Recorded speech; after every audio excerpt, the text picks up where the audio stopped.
What is going on, guys? Welcome back to another episode of Sloppy Saturdays. And today we are going over Alberto Mendoza. The day after they win the national championship at Indiana, he transfers out to go to Georgia Tech. Wow. I think this is a great opportunity for Alberto Mendoza, and it adds a little more depth in Georgia Tech's room. Let's go over everything. So, again, Indiana just won the national championship yesterday with the new window that the NCAA committee made for players to be able to stay during a national championship run. He's allowed to enjoy the fruits with Indiana, and now he transfers out the next day right away to Georgia Tech, goes on this visit. It's obvious that they were linked to each other throughout the whole process. For Georgia Tech, they've been looking for a transfer portal quarterback this whole entire transfer portal, as Haynes King is leaving now to go to the NFL. He's out of eligibility. I think Alberto Mendoza joins a great situation in Georgia Tech. I don't want everybody to overreact because of the last name. We've seen very limited action from Alberto Mendoza, but it has been encouraging. And I don't think Alberto Mendoza is going to be a layup for the starting job, but I do think he's going to be the leading candidate. And I do think he brings a little bit different of a aspect to this Georgia Tech room than their other quarterbacks. He has a little more experience. He has a better pedigree, being with Indiana, the type of program they have been for the last 2 years. When we look at Alberto Mendoza and how he would fit if he was a starter in this Georgia Tech offense, I think it's a phenomenal fit. I think Alberto Mendoza honestly got quite lucky being able to be linked to as good of a school competing for a starting job like a Georgia Tech. We mentioned in a couple of episodes before how we see a lot of highly graded 4 stars, almost 5 stars, not get a lot of work their first 2 years, and they have to go to these group of 5 schools or these mid-majors. Because let's be honest, if you're not putting tape on play the first couple of years, no matter what stars you are, with how flooded this transfer portal is, you're not going to get the type of opportunity you once were. That's why your initial route is so important. And for Alberto Mendoza, I don't think his route was bad at all because, like I said, who would have known Indiana was what they are back when he committed to them? But he commits to a great coach in Curt Cignetti. He developed under his brother for a year, who was the best quarterback in the country. So, like I said, his pedigree is amazing. But not only that, I think the biggest thing why Alberto Mendoza got this opportunity was because Georgia Tech was allowed to see Alberto Mendoza in a handful of games. I get it. I know what you guys are going to say right away. It was the end of games. It was when Indiana's backups were in for most of the time. It was when possibly the other team's backups were in. But I think it is very important that he was still able to show his skill set, show the type of different throws he's able to make, show his rushing upside as he had 190 yards at the end of these games.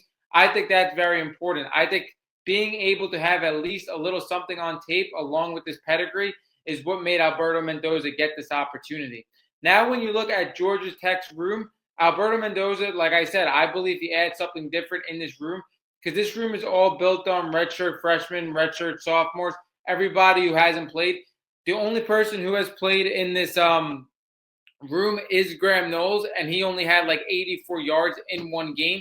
So you have Alberto Mendoza, like I said, coming from the best coach in the country, learning behind the best quarterback in the country, and having a little more on tape showing that he developed a little bit. When you look at, like I said, Georgia Tech's room, you have Graham Knowles, who's a redshirt freshman. Redshirt sophomore. Then you have a redshirt freshman, Grady Adams, and then you have a freshman in Cody Bergeron. Now, Grady Adams, I don't think he's going to be in the mix, but I think Graham Knowles, being a 6'7", possibly running quarterback, the same type of style as Haynes King, with his intangibles physically, I think he's going to be able to compete for this job. And then when you look at Cole Bergeron as well, being a 4-star recruit, being the highly graded guy out of these 3 guys, I think he's going to compete for the job as well. So like I said, I think Alberto Mendoza brings something a little different to this Georgia Tech room because of the pedigree he's in and that he's been able to show a little more on tape than these other guys. But like I said, I don't think this is a layup for him to be the starting quarterback. I think he's definitely going to have to compete for this job. Like I said, I don't want to mislead anybody based on the last name. But I do think whoever wins this job for Georgia Tech, they aren't going to be asked to do too much in their initial year because, like I said, Georgia Tech in the trenches has been good over the last 2 years. And Georgia Tech had a major transfer portal ad. You could argue the best transfer portal ad of the whole entire cycle in Justice Hayes. This was a guy that was a running back 1 last year. He was one of the best running backs in the country. Before he got hurt, he was in the Heisman race. I mean, you're talking about a guy that had over 800 yards and double-digit touchdowns in 7 games. So I think they're going to really have a very solid rushing attack. I think this could only help Alberto Mendoza because, like I said, he had 286 passing yards last year, but he also added 190 rushing yards. He's not a guy like Haynes King that there's going to be many design runs for, but he does have the ability to use his legs, and that could be pretty decent in an RPO-style game with Justice Hayes.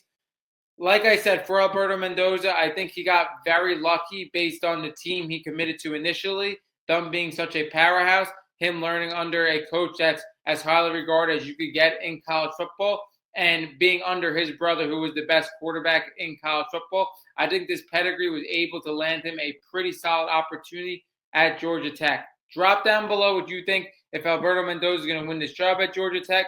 Do you think this was a good move for him? And obviously for Indiana, they have shown that they're not going to take really developing any quarterbacks. They're going to be taking a new quarterback every year through the transfer portal cycle.